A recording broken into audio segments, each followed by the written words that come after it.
Nda ebe babiso toza kaka wala famille libota est-ce que bozali soki bozali kande bosalaka makelele kandenge bozangisa bato kinia bosala nanu mwa makelele na ba commentaire bandeko na nga ekosala penza malamu.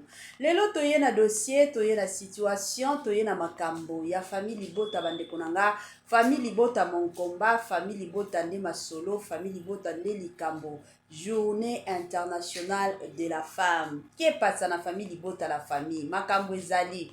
Kande to yebsaka bino, kande to betela bino masolo ke famille libota toujours. Lobata ye moko mama ya biso Belvi kandi Poutine de l'écriture, famille libota toujours na famille libota bandeko nanga ba makambo awa ezali ya somo ya kilikili ya koinda pe ya kobeba.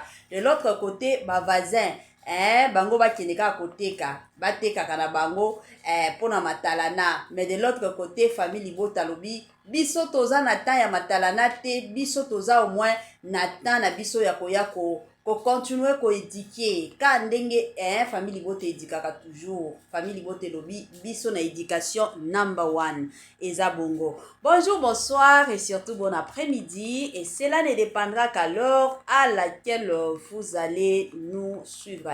Bienvenue surtout sur notre chaîne Ines NM officiel, bienvenue na balandignon so ya kala, bienvenue na ba onyon so ya sika. Kande tolobaka toujours boye imalamu na chaîne biso Ines NM officiel. En tout cas la famille soki ezamba la liboso, je m'excuse et salemi que non oya kokota na chaîne biso ya Ines NM officiel. Kande tokenda nango na osenga na bino bo s'abonner massivement. Tango bozo sabonaka bongo kobosa na pete ko klikaka sur ngonga ya notification. Malamu ngonga wana ezalaka toujours et encore que non à chaque fois que Ines NM officiel a obanotiaka ba vidéo ya sika bokozala directement informé. Nabete la rabino toujours c'était que non vous informer sur notre devoir, oui bien sûr, eza nango devoir na biso. Oyo biso tokoya ko wanga na te, tokoya pe ko boya bite, po toyebi ke eza devoir na biso. De votre côté, pour la narape biso, eza la rape devoir na bino. Donc, tiango na mutu bisika nyonso zali ke non ndenge na zaboye, il faut na kendo landa Ines NM officiel parce que kuna matière ezali. La famille toye kola la kola mukaka boye, toye komona ba vidéo ya somo concernant famille libota, concernant surtout journée internationale de la femme. Namoni mwa mbutu makasi batu balobi non Belvi kandi aza mabe wana nyonso azosala makambo nyonso na nko. Pourquoi? Parce que amoni ke na côté ya SB matanga ezali, na côté ya SB Sony ezali, alors ye a préféré na ye aya ko sala mwa réunion, aya ko côté ya bana na ye lisusu bana balata maputa pona koya ko continuer toujours et encore kolelisa baninga. La famille botika Belvi kandi avanda makambo oyo ya conférence esalamaki la famille eza likambo oyo Belvi kandi a préparé depuis kala ti ba maputa bakende kotongisa eza makambo moko ezalaki préparé depuis kala avant kutu ata papa ya Patricia oyo ya biso mwana na biso ya famille libota avant kutu ata papa na ye akufa. Donc makambo oyo déjà ezalaki nango préparé. Siko ye ko sala que quand ba préparaki yango bino moko boyebi lelo de journée internationale de la femme lelo le 8 mars et yaki ko sala que lobby nango le 7 nde conférence et yaki ko salema po dimanche toyebi ke mutu nyonso bana nyonso ba olinga mosusu ba bima na ba camarade na bango ba o baza fiancé ba bima na mibali na bango ba o baza marié na famille libota ba bima na mibali na bango. C'est comme ça. Alors yango wana conférence et salamaki lobby. Et d'ailleurs, c'est une bonne chose. Chez Belvi, c'est la qualité. Il faut to lobaka. Moi, ce qui m'ont sala makambo malonga, eza penza important to yeto beteli yango sete. Ce qui m'ont sali makambo malonga, ezalaka toujours bien to yeto lobeli yango. Naza ana ba vidéo nyonso nazotiela yo, nazotiela bino boko landa bo mona makambo ndenge elekamaki na ndenge makambo nini ma Poutine Belvi kandi alobaki kuna. Boyo kaiza conseil oya pesi na batu nyonso. Yango nga na yebisaka toujours batu surtout ba mama obota bana. Soki mwana na yo alobi ke non na lingi na banda koyemba. Maman en tant que parent il faut kotala orchestre nini mwana nanga azokende koyemba. Soki mwana komi kozonga na ba comportement moko eza ya bien te, eza digne te, en tant que parent, c'est bien ko stopper na ebandeli. Kozela te ke non neti ba parent mosusu bazalaka to zela nane to pesa ye chance. Makambo a chance mosusu na vie ezalaka bien te. Yango bomoni bato ebele bakomi kobebisa bana na bango. Pourquoi? Parce que ye azotalaka bato bakoloba, bato baloba, mais ce qui compte mieux c'est l'éducation de ton enfant, plutôt de tes enfants. Bisika bana baye, lelo tomoni mama Kalunga, atindi Miss Kalunga na famille Bota. Mama Ani atindi Kenny. Tomoni mama na biso c'est qui encore son nom, mama Top. Aye kotinda Dada. Basi ba comprendre, baza ba mama, ba ebike chez Bellard, c'est la discipline. Kuna buzoba esa le makate. Kuna soki déjà beldi amoni ke non a obandi kindumba, en tout cas na Bella okoya ko vanda te. Donc soki ozokota kuna déjà il faut ozala ka poser na nyonso. Voilà, na boy nanga koloba loba ebele. En tout cas to landana no ba image nyonso na message ya ma Poutine Belvika de la patrona. To yo ka message na ye nga ya bino mama Inès na officiel comme d'habitude na ozonga moi sima talaka lelo dimanche jour kolamba. Yango bomo na ba cholololololo na zo lamba. Eza bongo. Voilà, Tolanda la famille et on se retrouve juste après. Ça va? Ça va.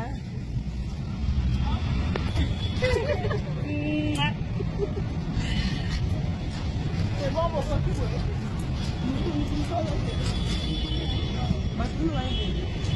Comment?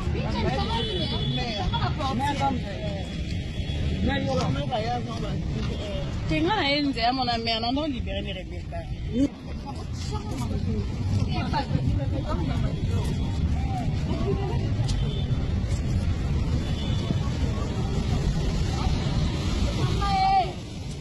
Maman millionnaire, Davina Apua.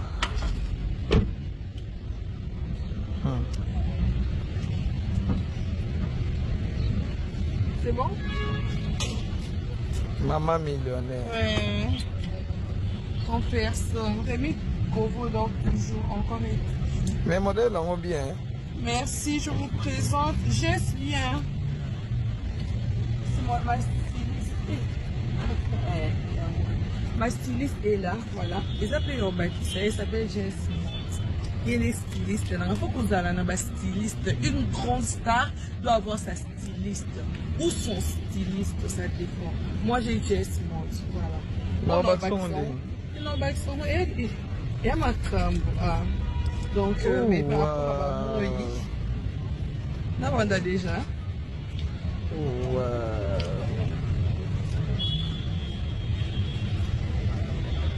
Comment tu peux le faire, non? Oui, basique. Alors, les chaussures. C'est mieux un statut. Je dois passer ça, quoi. Ah, d'accord, j'ai des beaux. Voilà. Attendez. Apua. Ouais. Maman contrat. Maman contrat. Maman millionnaire. Et puis, que le a sali 4 pubs. Na mona qui na sorti na ba statut na bi mikolo zo pe maté 4 pubs. Kolo non plus, na zo pe trop sollicité. Ba ba tilinga suba pano, musu na DG.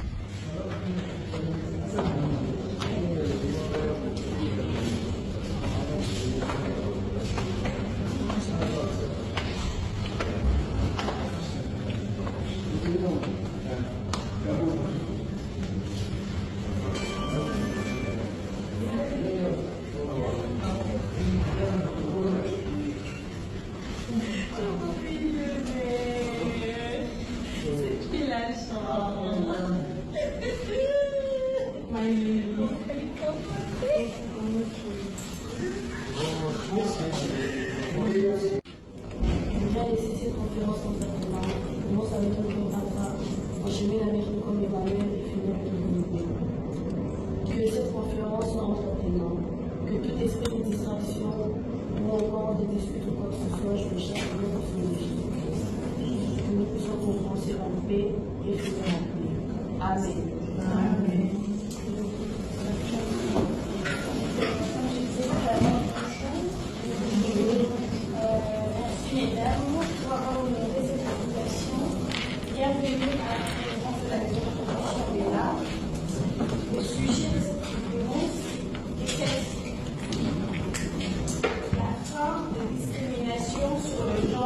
le domaine artistique. Je pense que vous venez encore sur l'écran. La fin de discrimination sur le genre est là dans le domaine artistique.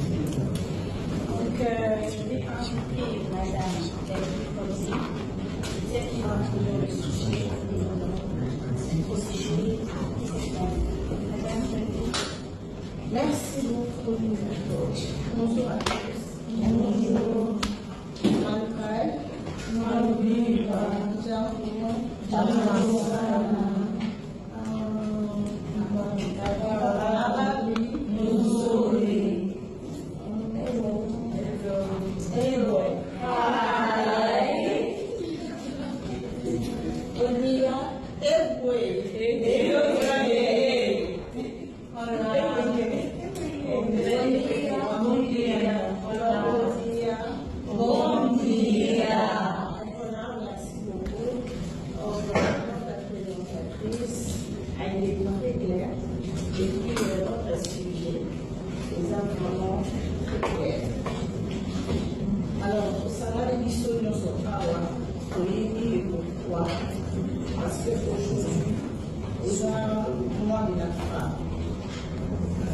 C'est chaque année et à tout moment, le phare se réunissent, le phare dans la place de la conférence, le phare dans la place de la colonne, le phare pour débattre sur un grand sujet et voir comment le phare doit faire la lecture.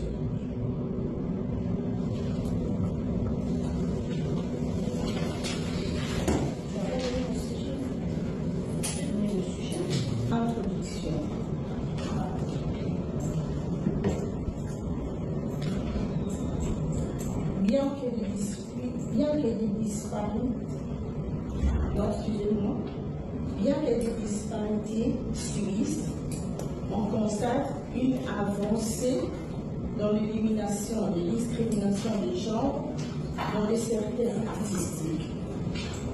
Traditionnellement sous-représentées et marginalisées, les femmes combattent leur invisibilité en réclamant une plus grande mise en valeur lors des expositions, des festivals et dans les collections appuyées par des actions de parité et des groupes féministes. Alors, aujourd'hui, je viens de le dire tout à l'heure, j'ai dit le pourquoi nous sommes au Saman. C'est dans le domaine nous sommes aujourd'hui, la femme va s'en quelque part pour débattre sur un sujet d'éducation au Saman, pour savoir comment nous devons évoluer et surtout dans notre métier, par exemple, art. Notamment sur le lot pour se réunir. Sujet là, présentatrice sur la questionnaire historique et persistance.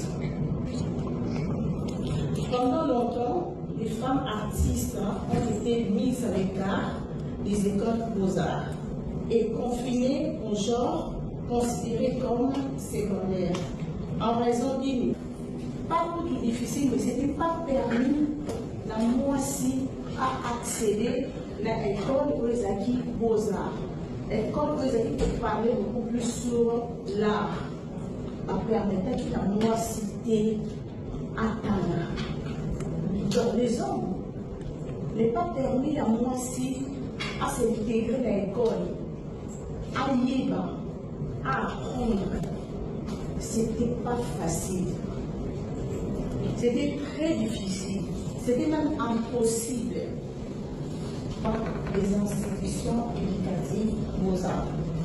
Et en restant leur expression artistique à ces gens jugés mineurs tels que la nature montre pour les portraits en gravant leur accès à la reconnaissance professionnelle, aux formations et à l'héritage artistique. Va permettre qu'il la moitié à l'héritage artistique. bapermetaki te na mwasi azwa lumière wana bapermetaki na mwasi te ayeba matière na profondeur nango. Non, c'était que les hommes. Azalaki na droit pour apprendre makambo wana te. Azalaki na droit te azala vraiment na kati ya lumière ya makambo wana. Azalaki na droit te. Hello la famille, j'espère que vous allez bien. Donc la maison de production Bellart avait organisé une conférence pour la journée de la femme qui avait pour thème la fin de discrimination sur le genre féminin dans le domaine artistique. Déjà, journée de la femme et l'amour na basigno so au balandara biso. J'espère que beaucoup ont quand même temps à Rolanda conférence Oyo parce que tout ça qui quand même échange, il y avait des débats, il y avait mutu na mutu, en tout cas moko na biso abimaki na quelque chose après conférence Oyo et c'était vraiment un très bon moment entre femmes. Parce que Nabela toza ba âge ebele hein ba ya bazali ba maman bazali ba na pe baza bali qui ne peut pas bazali, donc on a partagé des expériences et je pense que chacune des actrices au Bazaki na conférence au babimaki na quelque chose. En tout cas, j'espère que Binopé, beaucoup zoapé quelque chose et que beaucoup c'est à la conférence. Merci à vous de nous soutenir. Merci à Bella Production pour cette belle conférence. Oh, Nazaki modératrice, et Rani modératrice. Voilà. Donc, bonne fête de la femme à toutes et je vous aime énormément. Bisous. Voilà, de retour la famille na bandi biso nyonso tonti kolanda awa message ya ma Poutine Belvi Kandi la patrona tonti kolanda message na ye kandenge auti kopesa awa kande na yebisa bino ezana makambo susu oyo biso de notre côté tolingaka toujours koya kobakisa eza pe na ba dossier mosusu oyo tolingaka pe koya kobakisa te. Nyonso déjà ici et lobani. En tout cas, coup de chapeau na Belvi, batu o bazo lobake non, Belvi Kandi azo sala makambu nankon, asane makambu nankon te. Tozala honnête et sincère. Toyebi ke eza na batu o ba ina Belvi à l'occasion de rien, il y a aussi de ces personnes o ba linga Belvi à l'occasion de rien. Donc netinga nga penza na rolobango, na linga ka Belvi pour na humilité premièrement na ye o ya sanango. Au-delà de ça, Aza mutumoko, c'est l'éducation. Moni, moi, si ce qui a déjà la discipline, ici, quand il y a musala, na batu o bakoya ko sala pa na ye, bakozala na discipline ya vina bango. Parce que attention que obalo sala kindumba. OK na bisika kuno yebike, awa c'est la discipline, kindumbe kokota te omona yo moko obalo changer nzela. Donc eza neti délivrance. Eza bongo. Donc et pas ya Belvi penza différence ezali. Siko muto abongo na inaye à l'occasion de quoi? Hein? Oh inaye à l'occasion de quoi?